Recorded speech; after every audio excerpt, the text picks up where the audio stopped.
Hello dear students, hello प्यारे बच्चों। इस वीडियो में डिस्कस करना नया टॉपिक, हमारा टॉपिक और डिस्कशन है फॉस्फोरस साइकिल। फॉस्फोरस साइकिल के बारे में हम पढ़ने वाले हैं। फॉस्फोरस क्या रोल प्ले करता है और इसका साइकिल कैसा होता है, ये हम डिस्कस करने वाले हैं। फॉस्फोरस साइकिल जो सेडिमेंट्री टाइप ऑफ साइकिल का एग्जाम्पल है, इसके बारे में डिस्कशन होने वाला है। वीडियो बहुत ही इंपॉर्टेंट रहने वाला है, एग्जाम में ऐसे क्वेश्चन आए हुए हैं, इसलिए वीडियो को ध्यान से देखना है। सब बातें आपको समझ में आ जाएंगी वीडियो को एंड तक देखोगे तो। My name is Deepak Lathar, I am going to explain all this in video. अब टॉपिक क्या है, देखो बेटा, फॉस्फोरस साइकिल। हम न्यूटन साइकिलिंग पढ़ रहे हैं यहाँ पे। न्यूटन साइकिलिंग में हमने दो टाइप की साइकिल पढ़े थे बेटा। न्यूटन साइकिलिंग में हम दो टाइप के गैसेस पढ़ा था, एक सेडिमेंट्री जिनका रिजर्वोयर अर्थ क्रस्ट है उनको हम क्या बोलेंगे, सेडिमेंट्री साइकिल। इसका एग्जांपल क्या है बेटा, फॉस्फोरस साइकिल। कार्बन साइकिल हमने डिस्कस कर लिया, अगर आपने वीडियो नहीं देखा आप उस वीडियो को देख लो। आज हम डिस्कस करने वाले हैं फॉस्फोरस साइकिल। देखो फॉस्फोरस क्यों इंपॉर्टेंट है, पहले तो ये समझो। मेजर कॉन्स्टिट्यूएंट ऑफ किस किस के लिए आपको पता है, मेम्ब्रेन में फॉस्फोलिपिड होते हैं, तो बायोलॉजिकल मेम्ब्रेन फॉस्फोलिपिड जो बनेंगे फॉस्फेट के बिना नहीं बनेंगे, और फॉस्फेट में फॉस्फोरस होता है, इसलिए बायोलॉजिकल मेम्ब्रेन का कंपोनेंट हो गया फॉस्फोरस। इसके अलावा बेटा एक किसका कंपोनेंट, न्यूक्लिक एसिड फॉस्फेट के बिना नहीं बनते, तो सभी ऑर्गेनिज्म के जेनेटिक मटेरियल में फॉस्फेट होता है, और फॉस्फेट जो है फॉस्फोरस के बिना नहीं बनता, तो फॉस्फोरस न्यूक्लिक एसिड बनाने के लिए जरूरी है। मतलब इसके बिना न्यूक्लिक एसिड नहीं बनेंगे और लाइफ नहीं चलेगी। नेक्स्ट है phosphorus cellular energy transfer system का यहाँ पे कंपोनेंट है। कैसे बेटा, एटीपी पढ़ा है, एडिनोसिन ट्राइफॉस्फेट, इसमें फॉस्फेट है और फॉस्फेट है तो इसके अंदर क्या होगा, फॉस्फोरस। तो जो एनर्जी सिस्टम है हमारा, सेलुलर एनर्जी सिस्टम है बेटा, उसमें फॉस्फेट होता है और फॉस्फेट में फॉस्फोरस होता है, इसलिए फॉस्फोरस उसके लिए ज़रूरी है। तो एनर्जी ट्रांसफर नहीं होगा अगर फॉस्फोरस नहीं हुआ, किसी में फॉस्फोरस की कमी हो जाए। सेल्स, बोन्स, टीथ, इन सब का कंपोनेंट है बेटा। जो कुछ एनिमल्स के सेल्स बनते हैं, बोन्स बनते हैं, बहुत सारे एनिमल्स में टीथ बनते हैं बेटा, तो ये इसलिए सेल्स, बोन्स, टीथ में फॉस्फोरस की ज़रूरत पड़ती है। तो ये बहुत ज़्यादा क्वांटिटीज़ में ज़रूरत पड़ती है बेटा फॉस्फोरस के। फॉस्फोरस की डेफिशिएंसी होगी तो ये सब के अंदर डेफिशिएंसी होने से ये वीक हो जाएंगे सेल, बोन्स और टीथ।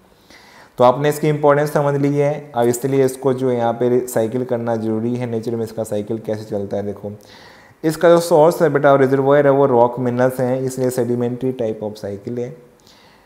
सेडिमेंट्री साइकिल है तो इसकी वेदरिंग होगी, रॉक से वेदरिंग होगी ये सोइल के अंदर आएगा, सोइल में सॉल्यूशन की फॉर्म में रहेगा ताकि प्लांट इसको सॉल्यूशन से अब्जॉर्ब कर सके, अपटेक कर सके। प्लांट की रूट्स के द्वारा अपटेक किया जाएगा बेटा।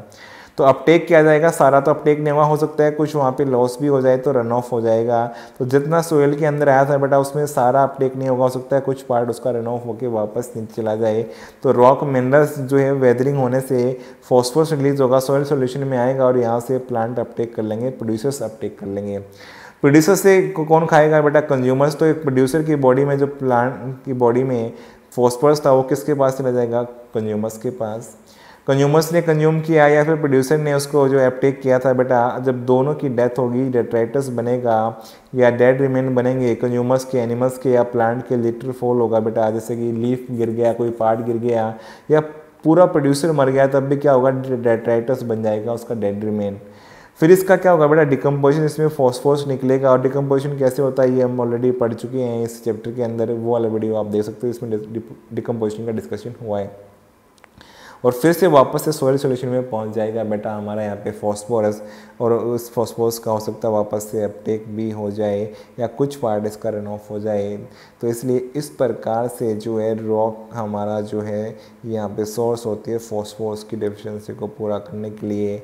इसको प्रोड्यूसर्स या प्लांट लेंगे, प्लांट से एनिमल्स या कंज्यूमर के पास आएगा और फिर डेट्राइटस का पार्ट बन जाएगा जब दोनों की डेथ होगी किसी न किसी समय, फिर डिकम्पोजिशन होकर वापस सोइल सॉल्यूशन में जाएगा बेटा। तो इसलिए यहाँ पे ये साइकिल चलता रहता है, कॉन्टीन्यूसली रन करता है, इसलिए फॉस्फोरस की हमेशा अवेलेबिलिटी बनी रहती है। सेम यहाँ पे साइकिल जो है एनसीईआरटी में गिवन है, यही आपको समझना है, कुछ अलग हमने इसमें पढ़ा नहीं है। Same model, simplified model of phosphorus cycling है। टेरेस्ट्रियल इकोसिस्टम की बात हो रही है, टेरेस्ट्रियल इकोसिस्टम में हम ये सब डिस्कस कर रहे हैं बेटा। अब डिफरेंस देखते हैं। देखो फॉस्फोरस का सोर्स क्या है, रॉक क्रस्ट, ठीक है, अर्थ क्रस्ट है। तो यहाँ पे तो कोई एटमॉस्फेरिक इनपुट तो इसका है नहीं, रेनफॉल के थ्रू तो आ नहीं सकता। तो यहाँ पे फॉस्फोरस साइक्लिंग में और कार्बन साइक्लिंग में देखो डिफरेंस क्या है, differences between carbon and phosphorus cycle.